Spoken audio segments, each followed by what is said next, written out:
Welcome back. I'm Paul Duane, filling in for Terry Burden here on Mountain Views at Park City Television. Thanks for tuning in. Hope you guys are having a fantastic night. We are here in the studio tonight with Representative Kim Coleman. She authored the bill that endeavored to open up the Tesla dealership here in Salt Lake. Representative Coleman, thanks for joining us tonight. Thanks for having me.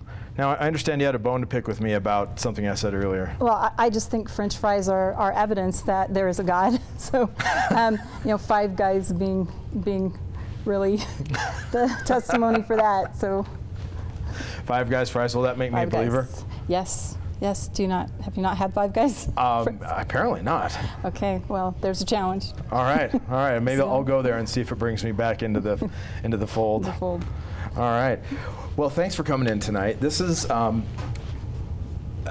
think, such an important issue. Anybody that lives here in Salt Lake during the wintertime, which is probably all of us, knows that we have such a dilemma with air quality and fuel prices are so volatile. I think we are coming to terms with the idea that the gasoline-powered car has limited shelf life in our society, and we have this great solution that's come along, but we've hit this really weird roadblock. I think that in the introduction to this, Mr. Chen covered this really well. We did have a bill that sought to allow Tesla, an all-electric vehicle, to sell its product here in Utah, and that bill was defeated. So we are working on that, and we'll see something in the next year pass, hopefully. So happy to answer questions about that. I'm curious about the basis of this. Why was this a problem in the first place? Let's spend a little bit of time educating me and our viewers tonight as to why Tesla wasn't able to open their doors, because they've got this beautiful spot right there on, like, was it 21st and State, essentially? Right, right. So Tesla invested about $3 million in a new facility, signage and everything, had local residents lined up to start employment with Tesla, and then they received notification that under our current law they're not allowed to sell a new vehicle in Utah. So the essence of our current statute requires that any new automobile sale is conducted through a franchise dealership. Tesla doesn't do that. As Mr. Chen mentioned, Tesla sells directly to the customer. That's their model, that's their ethos. And the subtle difference here that we want to make sure people haven't been lost on is any other dealership, whether it be a Ford or a Nissan dealership or a Mercedes dealership, always has some other name attached to it, whether it be Strong or Dally or any of those. So if you imagine just going down State Street, Salt Lake City, you see all those prominent auto dealer names attached to the manufacturers. So in Utah, and in fact in every state in the country, there is some form of this law that requires a new automobile to be sold through a franchise dealership. Why is that? Why is there never just a Volkswagen store with no other name attached to it? You know, there's a long history behind it. I think just the logistics, early logistics of how a manufacturer would get a car distributed across the country, get it shown, sold, test-driven, serviced after the purchase. And at some point in time, it made a lot of sense to create a dealership network, a franchise network, just for pure distribution. Over time, we saw laws come into play that sought to mitigate a bargaining power between that more powerful manufacturer and the local franchise dealership. So we see a lot of laws evolve over almost 100 years, in fact, that it really sought to mitigate the potential for monopolies on the manufacturer side, and also to equalize some of that bargaining power between the two.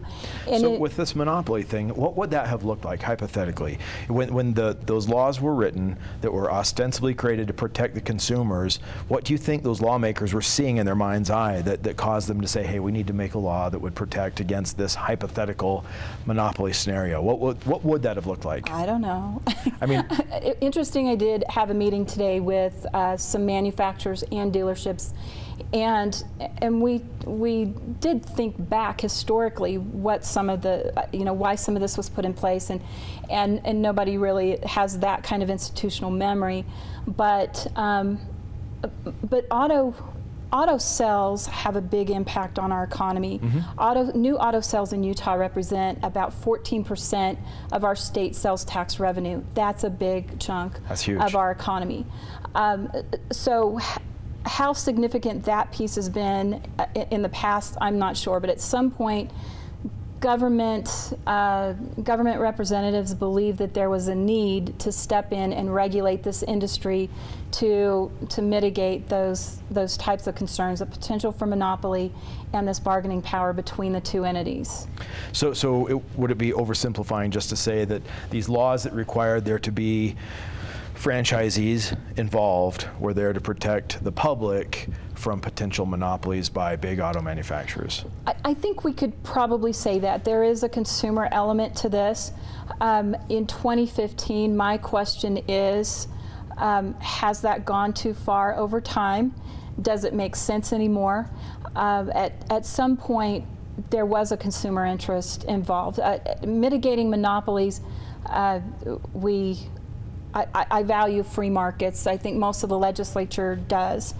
And but in a free market system, monopolies are the antithesis to that, and it can be. So at some point that laws were employed as a consumer mechanism, consumer protection mechanism, makes sense to me, but where have we gone in the ensuing 100 or so years? Is it necessary? Has it gone too far? So now we have Tesla that comes into this field, and they can't play. So I ask, have we gone too far with our regulations? So Tesla comes into town, and there are some people saying, hey, you know, why didn't you guys do some due diligence? Why didn't you find out this was going to be a problem before you built this beautiful new facility? What's the story there? The story there is, in order for a dealership to apply for a license to sell cars, they actually have to acquire the facility. They have to acquire the physical facility, upgrade it, sign it, everything. And so Tesla came in and invested about $3 million in a site ready to operate just to be able to apply for the licensure. So this is like, if I were to open a bakery, would this be like the state telling me you have to get your shop, get your inventory, bake some cakes, get a sign, have a brand, and then ask us for permission? And we might say no. Invest your $3 million first, and then we'll let you know if you're okay to operate. Are there any other businesses that operate on the context? Because I've never heard of that before. It seems like any other kind of business is free to conjure up the idea, write up their business plan, start getting capital together, and go do the paperwork, get the permission slips from the state first. I'm not aware of any other industry that's a requirement up front prior to receiving a license to operate. Wow. And do you have any insight as to why the auto industry here in Utah is set up like that? Why are they so different? On that particular piece of the licensure regulation, I'm not sure. I actually just became aware of this myself. Also wondering, you know, where were the Tesla attorneys that they purchased property before having the licensure? So I was very surprised to learn that in our state we required that level of investment up front. So I'm not sure that that's different from other states. I know that our auto laws are similar to most of the 50 states. Okay, so this is this build and then ask permission thing happens in other states too? I think so. Okay, that seems really strange. It seems to protect the interests of the existing auto dealership establishment. Well, of course it does. Tesla received papers from the state notifying them that they cannot operate. So for the auto manufacturers and dealers that exist in the state, that's one competitor out of the field now for Utah. We've got to take a quick break. When we come back, I want to talk more about these other competitors and how a Tesla dealership here in Utah would actually affect them. So sit tight, guys. We're going to hear a few words from our sponsors. When we come back, Representative Coleman and I will pick up on this conversation about this great new Tesla store that we are hoping will open soon here on Mountain Views Television.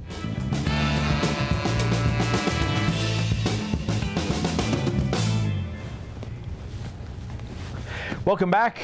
Paul Dwayne here, filling in for Terry Burden while he's out gallivanting with the Pope and the Harlem Globetrotters. Terry, I hope you're having a marvelous time out there. All right, tonight here on the show we've got Representative Kim Coleman. She sponsored a bill that was aimed at opening the Tesla dealership that has been built here in Salt Lake, and it didn't happen. Representative Coleman, I want to find out what happened, what went wrong. I love what you were doing. First of all, tell us what the legal strategy of that bill was, and what was it trying to, how was it trying to get that door open for Tesla? So the legal strategy, the current law regarding new automobile sales is contained in a section of code dedicated to franchised dealerships.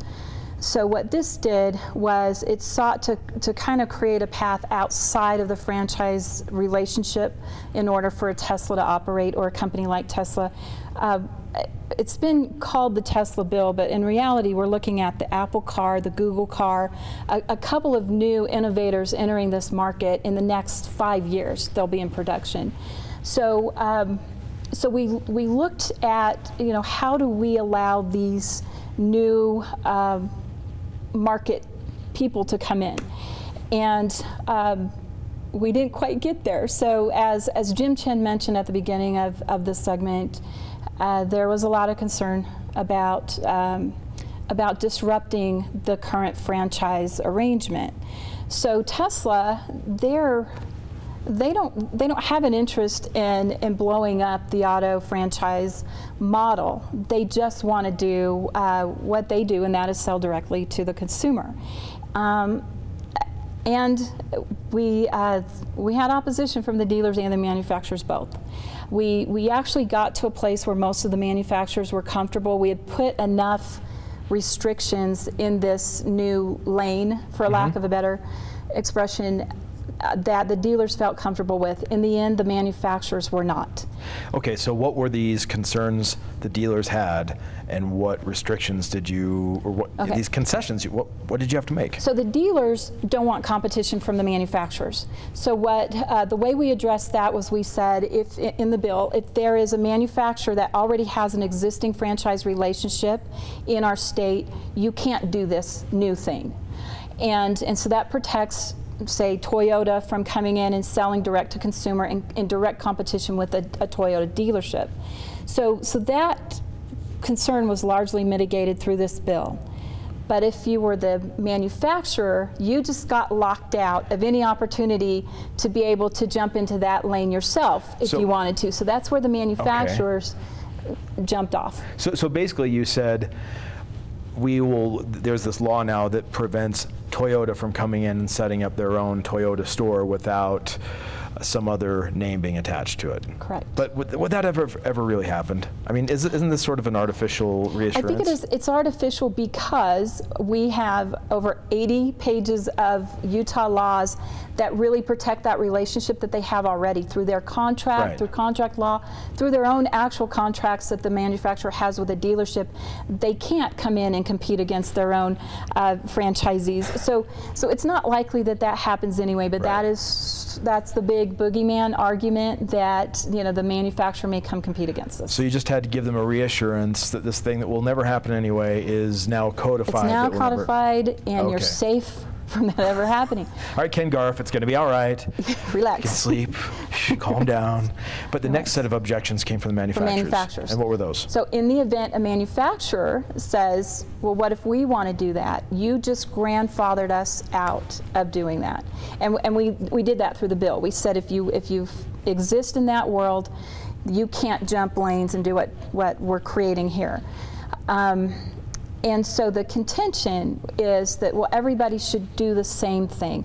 If we have to sell through a franchise, then Tesla should also have to sell through a franchise. I don't know why the government would take a role in saying how you have to model your business. And that's what we've done.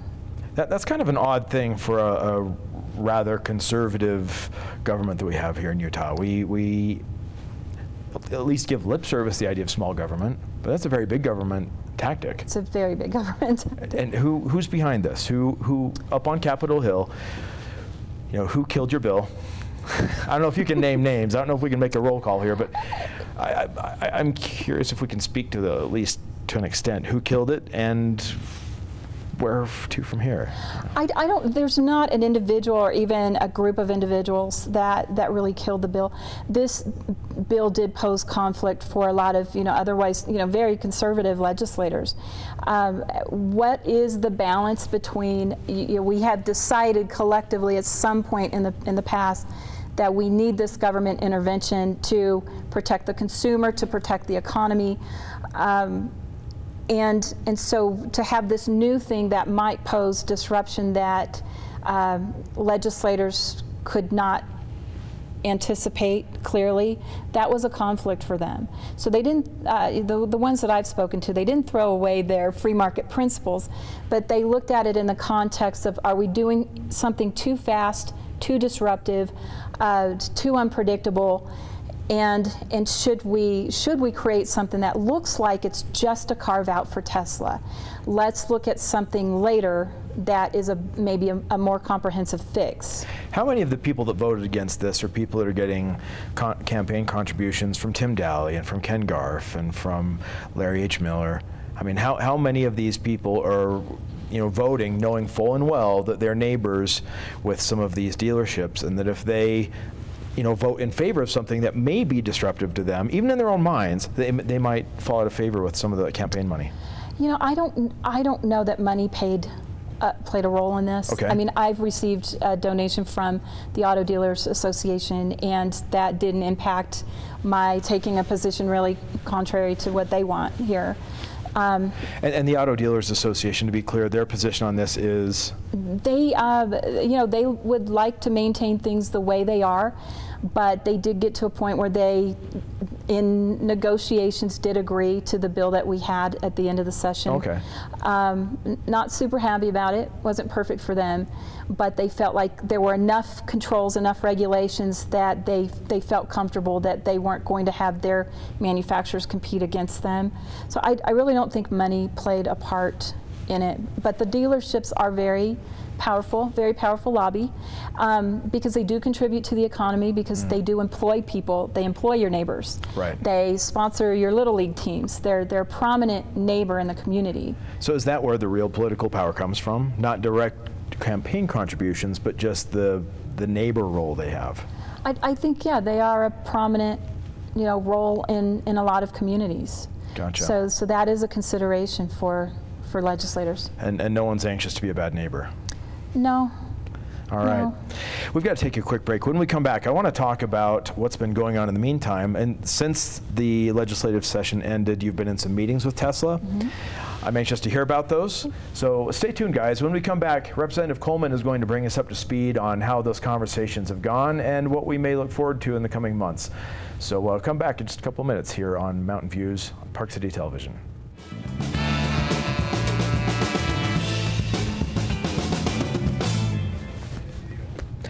Welcome back. Paul Dwayne here, filling in for our beloved Terry Burden while he's out on vacation. Hope you're having a good time, Terry. All right, here on the show tonight, we've got Representative Kim Coleman. She's talking to us about the bill that endeavored to open up the Tesla dealership. We've been talking about the basis of the bill. We've talked about how it died. Rest in peace, Tesla bill. But It's not dead. It's going to be reincarnated. Oh, good. Oh, good. And hopefully it will be able to eat fries when it comes back. So let's talk about what's been happening in the interim, because you've been in meetings with Tesla and other politicians in the state. Let's talk. What's up? So, Tesla has some limited options. I mean, their options are clearly to continue to pursue legislation and possibly litigation. And I hope that that's not where we end up. What we've found since the bill was defeated is we've learned that there is a lot of community support for Tesla and a lot of backlash for the defeat of that bill. So a lot of the legislators kind of woke up the next morning and found out that their citizens really cared about this, that this was an issue that was a nonpartisan issue, and a lot of people cared. So recently the governor has expressed, and I hate to speak for him, but he has expressed that he would like to see this resolved before the next general session, including a special session if we get to a place where we've got a good public policy bill to move forward. So there have been a few meetings. I think that we have some good display of a desire to cooperate and move forward from all the stakeholders, including the manufacturers and the dealerships. So we're in early talks of what the new bill will look like. We may end up having something very similar to what we had anyway, but having the opportunity to kind of address some more of these concerns in a little more detail with a little bit more time outside of the session, I think will benefit that process.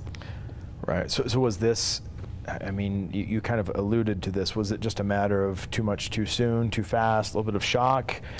Or were there really some serious concerns that had to be, some changes that need to be made? I think, when we had a bill that came at the end of the session, and that's when so many bills are flying at us, right, and we're running out of time. There's a clock literally ticking on the board. And really to have an issue that is this complex, to have any hang-ups in it really can stall that movement. So the manufacturers generally at the end were the ones with the biggest concerns and came in and it really worked the legislators hard to oppose this bill. We didn't necessarily have as much time as we would have liked to have rebutted some of those claims. So this gives us the opportunity to address those up front in this process. Gotcha. And nobody can say they were, caught unaware. Yeah. They'll be familiar with it, very familiar with it. And will this come up earlier in the session this time, or when do you think it'll hit the floor? If it lasts till the next general session, I think we move this early because it is a top item for the legislature meets once a month outside of the regular session, and it is a priority bill to be discussed and worked through over the next year. And what would a special session look like? A special session, the governor would have the prerogative to call the legislature into a session for the purpose of a piece of legislation, and I think he's expressed a willingness to do that, a desire to do that. So we're working on a bill that hopefully will be prepared, and we can go to him and say we're ready. We're ready to move this. What changes would you make to the bill so that the governor would feel ready to call the session and hopefully get this through? Well, I kind of like the one we had. Yeah. So I don't know that I would look for many changes myself. I think that we did a good job of mitigating the major concerns that were on the table. But we did strain at trying to create a new class of license that we called an online dealer license. And again, that was really kind of straining and stretching to create something new, when really Tesla has a showroom that they are prepared to sell a vehicle out of. We don't really need to create this whole new mechanism. Right. We really just need to recognize that businesses, we want to be Utah. We want to be that business-friendly Utah with a big welcome sign, and figure out the way that Tesla can do this, and companies like Tesla. And I don't think that is making them fit into the box of the old model. So we need to look forward. One of my understandings of this is that one of the approaches Tesla may take is to say, hey, we're not a dealership, we're a store. Mm-hmm. Because we don't operate the way the old dealerships work, we're not a franchise situation, we have a completely different business model. And if I'm not mistaken, people don't purchase Teslas at the Tesla locations anyway. They do that all online, is that correct? Correct, correct. So it's a completely different thing. How solid of a footing do you think that is for Tesla to say, we're a store, not a dealership, therefore let us open? That may end up in judicial review. That may be for the Attorney General to interpret, for a judge to interpret. Again, all of this law regarding new auto sales is contained in the New Auto Dealer Franchise Act, which is the formal name of your bill. Which is what the existing law is. Oh, okay. Tesla, not being a franchised dealer, would contend that they are therefore not subject to that act. Just by the very virtue of the term, it doesn't apply to them. Correct. And that will be for the AG to determine? That would be for the AG. Okay. I believe that they've asked him for an interpretation, and then the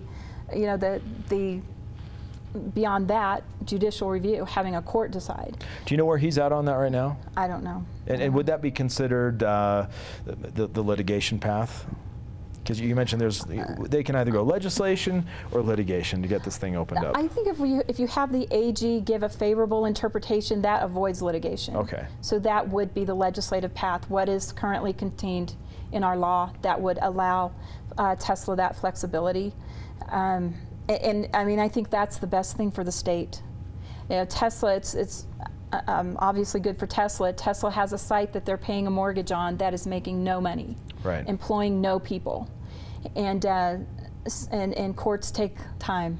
So, you know, we would love to have this resolved outside of litigation, just have good public policy in place. So the shortest distance then is the special session, really, and probably, definitely. So it sounds. Would I be misunderstanding to say that what you're feeling like at this point is that you had a good bill, the language is good, people are now essentially agreeing on it. It was maybe a little too late in terms of the schedule up there, but now you can come forward and more people are educated, they're more ready to come in favor. Is that how you're saying this? I believe if the bill was reintroduced now, it would have a better result. Yeah. But there are still legitimate concerns that the manufacturers and the auto dealers still have. So taking a fresh look at those and deciding, is it still good public policy, or do we still need to tweak that a little bit? I think that's a good exercise. Yeah. I think that in the end we come out with a bill that's not much different than what we had, namely because that's what the other states that have passed good legislation have done. So our bill that we had looked very similar to New Jersey's bill that was just signed into law. So I think we end up fairly similar to what we had, but the element of having time to educate and help legislators understand what we're trying to do, I think definitely that's a benefit. What are some of these outstanding concerns from the manufacturer's side that you think you're still going to have to massage a bit?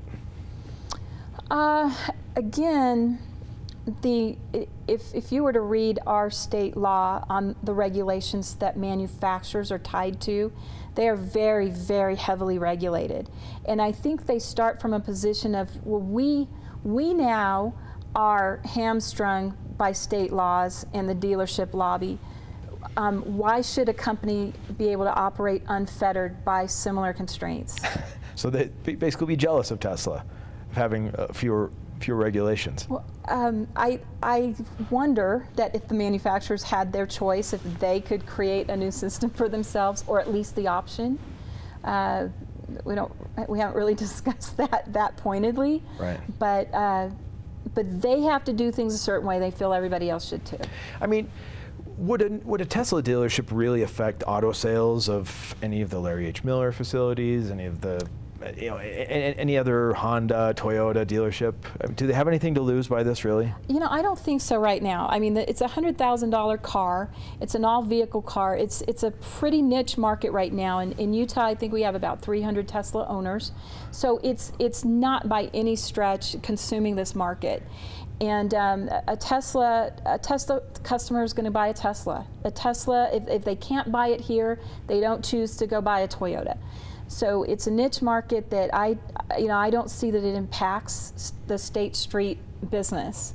The day could come, and I guess that's the fear, when that $35,000 Tesla hits the market, that they are maybe a more direct competitor, and if they have different ways of operating that might be more favorable to the market, that's a concern for the manufacturer, which is not that far away. That $35,000 car. And they have one in the works. Could be within the next 5 years. Right. So. And that would force them to have to compete and innovate. Oh no. And we wouldn't want to have that. So yeah, that's what it comes down to. I mean. All right, we've got to take a quick break here, a few more words from our sponsors. When we come back, I want to talk about what people can do, how we can get involved, and I'd also like to hear some unofficial minutes from the meetings you've been having with Tesla, if you can. I want to find out what you can tell us. So guys, sit tight. We'll be back here in just a couple minutes with Representative Kim Coleman here on Mountain Views.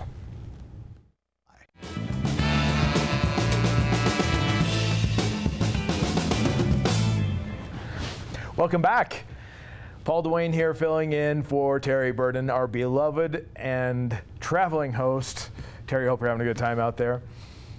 We are in the studio tonight with Representative Kim Coleman, and we're talking about the Tesla bill and what we are doing here in Utah to try to get this beautiful Tesla dealership opened up that well, it's not a dealership. Should we stop calling it a dealership, Representative? I guess we have to. And call it a store? Kind of like an Apple store. I mean, it's a similar business model. It is. The manufacturer making their stuff, building their store, having complete control over the retail experience. Mm-hmm. You can see why a corporation would want to do that. Right. It's a strong move. In the meantime, we've just got a few minutes left. You've been meeting with some of the top brass from Tesla, including Mr. Chen. I guess he was here today. Yes. What can you tell us about those meetings? Where are they at? How are they feeling? What can we expect? You know, really, this was very initial in the Tesla 2.0 bill. Yeah.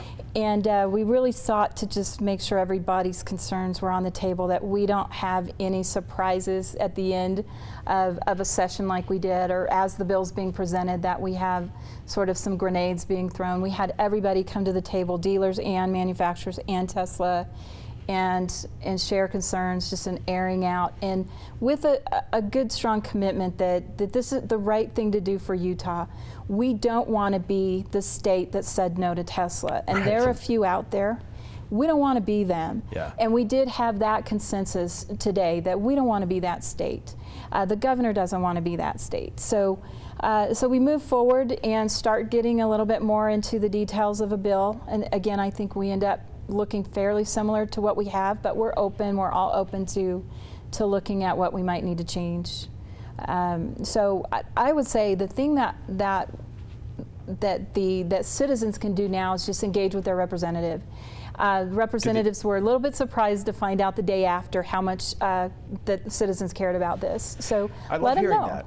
You know, when I talk to people about getting involved and emailing their senators and their representatives, people always say, I don't know if it matters. I don't think my voice is heard. But you're saying something different. It matters. So the phone calls matter. The emails matter. They absolutely matter. Good. Absolutely.